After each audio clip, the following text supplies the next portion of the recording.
La réalité de commencer après 70 ans. Bienvenue sur la chaîne. Si vous aimez ce contenu, n'oubliez pas de vous abonner pour ne rien manquer. Imaginez Marie, 72 ans, face au smartphone que son petit-fils lui a offert. Ses doigts tremblent en effleurant l'écran. Et si je le casse? Et si je n'y arrive jamais? Pense-t-elle, avant de ranger l'appareil dans un tiroir. Cette scène se répète chaque jour, à l'atelier de peinture qu'elle évite, car, trop tardif, devant le livre d'anglais recouvert de poussière. Ce n'est pas de la paresse, c'est le poids silencieux de croire que le moment de commencer est passé. Pourquoi est-ce si difficile d'entreprendre après 70 ans? La réponse est multiple. Notre corps change, le métabolisme ralentit, la masse musculaire diminue. Même le cerveau traite l'information plus lentement. Mais il y a une raison plus profonde. Les messages intériorisés pendant des décennies. À ton âge, pourquoi faire? Des phrases devenues des murs invisibles. La société nous répète que la vieillesse est synonyme de pause, pas de recommencement. Mais voici une vérité souvent tue. Commencer n'exige ni rapidité, ni perfection. Juste de réajuster sa boussole. Marie l'a compris quand son petit-fils lui a dit « Mamie, tu n'as pas besoin de tout maîtriser. Apprends juste à envoyer un emoji. »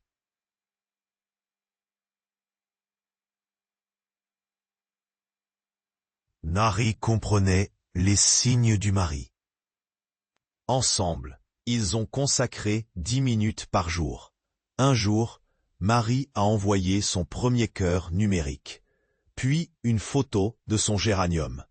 Des petits pas, sans hâte, sans jugement. La clé n'est pas de vaincre toutes les limites, mais de choisir ses batailles. Si vous souhaitez apprendre quelque chose, 1. Divisez l'objectif en miettes. 5 minutes par jour, suffisant. 2. Trouvez un allié patient. Un proche, un voisin, ou un groupe, partageant vos intérêts. 3. Célébrez chaque progrès comme une médaille. Marie envoie dorénavant des mèmes à ses amis. Elle n'est pas une experte, mais elle a redécouvert la joie de partager. L'horloge ne décide pas quand s'arrêter. Seulement nous pouvons choisir quoi faire de ces aiguilles. Le poids des attentes personnelles et extérieures. Imaginez Monsieur Louis, 78 ans, assis devant une guitare neuve. Sa fille la lui a offerte pour le remotiver. Mais chaque corde muette lui rappelle des promesses non tenues. Jeune, je rêvais d'être musicien, mais la vie en a décidé autrement. Désormais, quand il saisit l'instrument, il entend « Papa, tu n'es pas trop vieux pour ça? Repose-toi, tu as déjà assez fait. » La guitare finit recouverte d'un tissu, tel un rêve reporté. Ce silence n'est pas anodin. Après 70 ans, les attentes, personnelles et extérieures, deviennent des tiers dans les poches. D'un côté, éléments de peur de selon nous. Telles que les paroles sont-elles, les aimer des nouvelles animations et l'obsession. Le poids des attentes amène faux et donne des êtres faibles. Célébrer chaque progrès comme une médaille. Marie envoie dorénavant des mèmes. Elle n'est pas une experte, mais elle a redécouvert la joie de partager. L'horloge ne décide pas quand s'arrêter. Seulement nous pouvons choisir quoi faire de ces aiguilles. Voici le poids des attentes personnelles et extérieures. Ensemble, ils ont consacré 10 minutes par jour. Un jour, Marie a envoyé son premier cœur numérique. Puis une photo de son géranium. Des petits pas, sans hâte, sans jugement. La clé n'est pas de vaincre toutes les limites, mais de choisir l'exigence de soi. Vouloir rattraper le temps perdu avec la perfection d'autrefois. De l'autre, les messages bienveillants qui confondent protection et limite. Ne te fatigue pas, laisse ça aux jeunes. Ensemble, ils créent un cercle où commencer semble un acte de rébellion, non un droit. Pourquoi? Pendant des décennies, Nous avons construit des identités basées sur des rôles. Pourvoyeurs, parents, professionnels. À la retraite, ces rôles s'estompent. Quand la rêve est stimulée, d'été dissipe.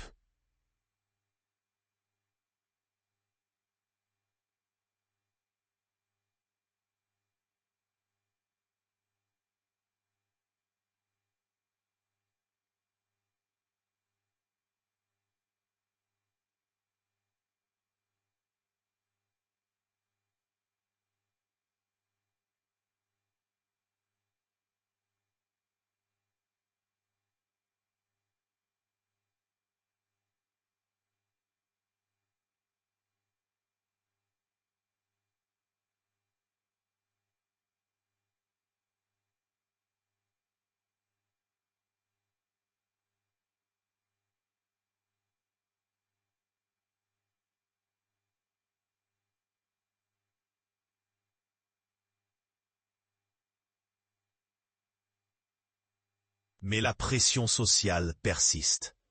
On nous assigne un nouveau script. Le grand-père qui profite de son repos mérité. Pas l'homme qui apprend des gammes à 78 ans.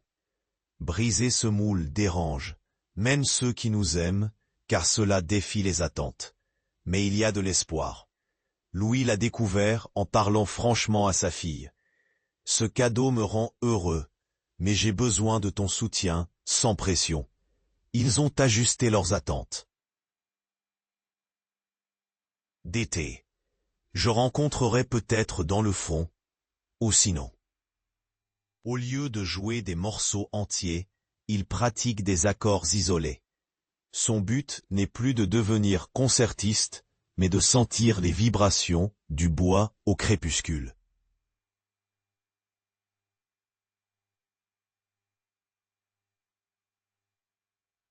C'était à dire pourquoi. Le mauvais Doréa, de six meubles paysans, tirait tous les sommets de vie.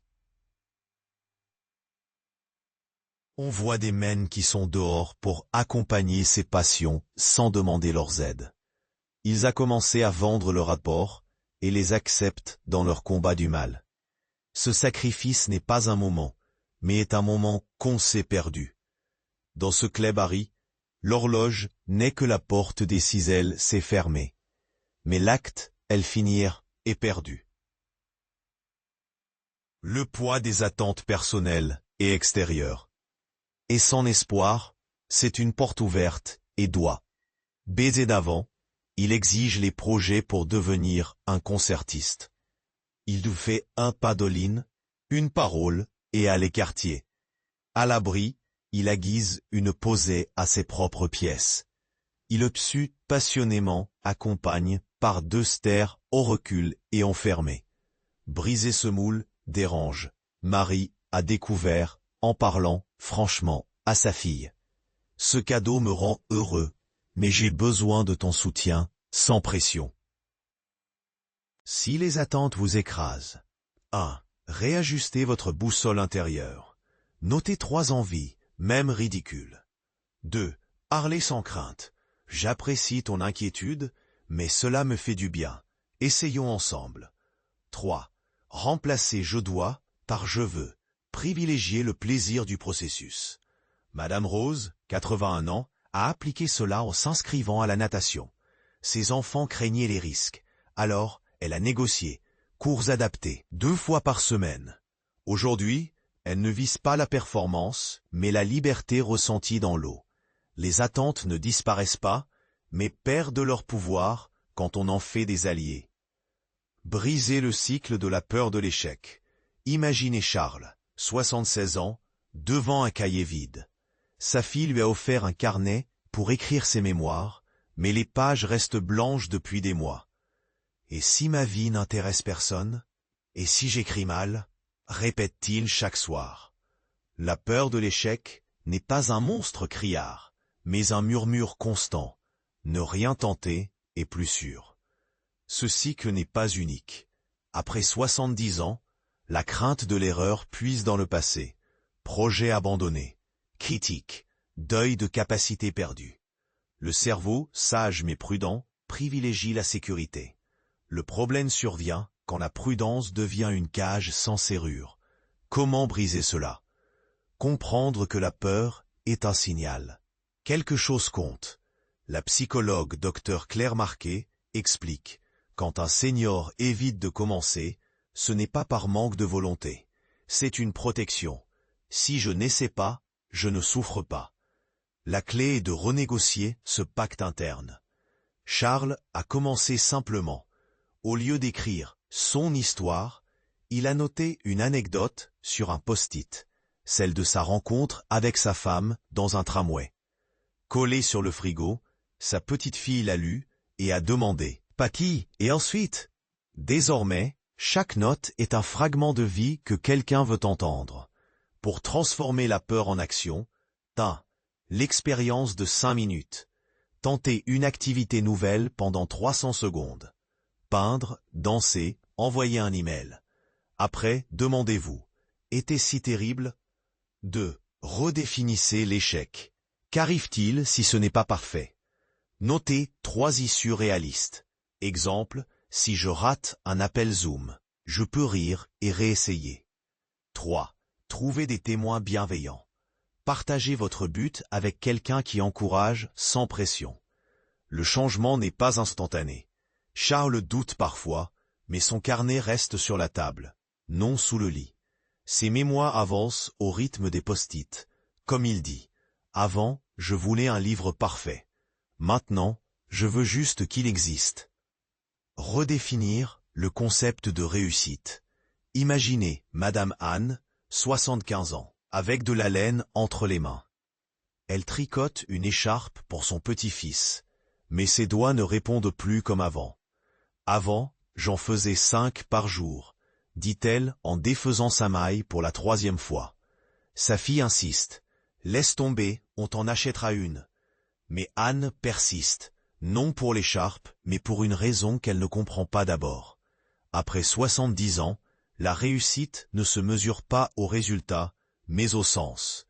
Le docteur Ernest Sauvé, gérontologue, explique: beaucoup disent « je ne sers plus à rien ». Je leur demande « à quoi devriez-vous servir ?» La société associe la réussite à la productivité. Mais à cet âge, le vrai triomphe est ce qui nous fait nous sentir vivants. Anne a changé sa question intérieure. Au lieu de « vais-je réussir ?», elle se demande « que ressens-je en tricotant ?» Les aiguilles sont devenues des compagnes, non des juges. L'écharpe a pris 3 mois. Son petit-fils n'a pas remarqué les fils défaits. Mais Anne a retrouvé une sérénité oubliée. Pour redéfinir la réussite. 1. Cherchez l'étincelle, pas la flamme. Quelle activité vous fait perdre la notion du temps? 2. Privilégiez le comment au quoi. Concentrez-vous sur le plaisir du processus. 3. Créez vos propres critères. Se lever avec curiosité, rire d'une erreur. Monsieur Julien, 82 ans, a appliqué cela en marchant. Avant, il visait 10 000 pas et s'énervait. Maintenant, sa réussite est sortir, sentir le soleil et rentrer avec une histoire à raconter. Le docteur Sauvé résume: après 70 ans, la réussite n'est pas une montagne à gravir. C'est la paix de savoir que chaque pas compte. Vous n'avez rien à prouver, juste à vivre. Anne tricote désormais des écharpes de travers offertes à l'EHPAD. Quand une résidente lui dit « ça réchauffe mon cou et mon cœur », elle sait, c'est la réussite à l'état pur. Chut, outil pratique pour raviver la flamme intérieure. Imaginez Madame Rose, 78 ans, devant un carnet d'exercices. Son médecin lui a conseillé de bouger, mais elle pense « pourquoi? À mon âge, rien ne changera ». Le carnet reste vide, jusqu'à ce que sa petite fille propose « Mamie, si on marchait jusqu'au banc de la place ?» Au retour, la petite note « Aujourd'hui, 15 minutes, rire, 3, oiseau vu, 5. » Pourquoi les petites actions fonctionnent-elles? Le cerveau peut former de nouvelles habitudes, même après 70 ans. Mais il a besoin de stimuli concrets. Le docteur Louis Hervieux, gérontologue, explique. Un objectif trop vaste, faire du sport, semble une montagne. Divisé en étapes, marcher jusqu'à la boîte aux lettres, il devient accessible. Outils pour commencer aujourd'hui. 1. La méthode de l'étape visible. Réduisez une activité en version mini. Exemple, colorier un carré aujourd'hui. 2. Un allié sans pression. Trouvez quelqu'un qui accompagne sans juger. Exemple, mercredi à 11 h, on partage une nouvelle tentative par téléphone. 3. La technique des 3 permissions. Chaque matin, dites « J'ai le droit de mal faire, de changer d'avis, de me reposer sans culpabilité. » 4. Réveillez vos sens. Pétrissez de la pâte. Écoutez une chanson de jeunesse. Observez la lumière. Pour maintenir l'élan, célébrez l'immatériel. Notez les émotions. Aujourd'hui, j'ai retrouvé une chanson oubliée. Ancrez-vous au quotidien. Liez la nouvelle activité à une habitude existante. Exemple, après le café, je lis 2 paragraphes. Rose n'est pas une athlète, mais son carnet regorge de notes. Aujourd'hui, j'ai envoyé un message vocal. Sa petite fille demande. Tu n'as plus peur de commencer? Elle répond. La peur est là, mais je lui dis, attends-moi sur le banc. Je continue à marcher. Chut, histoire vraie. Ces seniors qui se sont réinventés. Imaginez Madame Carmen, 73 ans, devant un ordinateur portable à la bibliothèque. Et si j'efface tout par erreur, murmure-t-elle. Sa petite fille de 16 ans apparaît. Mamie, je t'apprends. On commence par l'allumer. 1 an plus tard, Carmen publie un blog. Recette de mon village que le temps n'a pas emporté. Elle reçoit des messages de jeunes cuisinant ses lentilles. Ou Monsieur Édouard, 78 ans, veuf depuis 2 ans. Il achète 3 pots de fleurs en quincaillerie. Je n'y connais rien, avoue-t-il. Aujourd'hui, son balcon est un oasis où les voisins lui confient leurs plantes malades. Je ne suis pas expert, mais j'apprends en les observant se pencher vers le soleil. Ces histoires partagent un secret. Se réinventer, c'est réorganiser ce qu'on porte en soi. Carmen a utilisé ses décennies de cuisine. Édouard a appliqué la patience de l'éducation. Premier pas. 1. Trouvez votre porte basse. Une activité liée à vos compétences cachées. 2. Transformez l'échec en données utiles. Chaque erreur est une leçon. 3. Créez des réseaux sans hiérarchie. Groupes intergénérationnels où tous partagent. Carmen garde près de l'ordinateur sa cuillère en bois préférée. Mon talisman. Ça me rappelle que c'est juste une autre cuisine, avec de nouveaux ingrédients. Art de célébrer les petites victoires. Imaginez Monsieur Joseph, 77 ans, tenant son premier pain maison. La croûte est brûlée, la mie trop dense. Son petit-fils le photographie, souriant comme avec un trophée. Papy, tu as réussi. Il y a 3 mois, Joseph n'allumait même pas le four.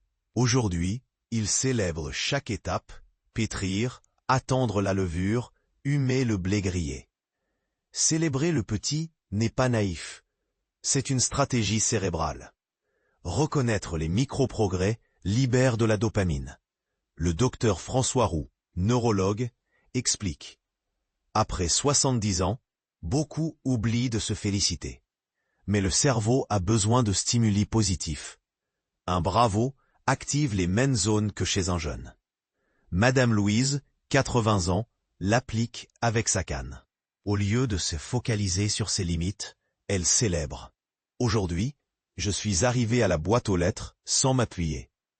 Sa fille lui offre un carnet où elle note ses victoires. En le relisant, elle retrouve courage. Intégrer cet art. 1. Le rituel des oui. Aujourd'hui j'ai pu. Nommer 3 choses concrètes chaque soir. 2. Des preuves tangibles. Beaucoup de billes, calendrier avec des croix. 3. Partager sans comparer. Aujourd'hui, j'ai découvert que... Foi. Redéfinissez le succès en direct. Trouvez un aspect positif, même dans l'imperfection. Joseph garde la photo de son pain raté sur le frigo.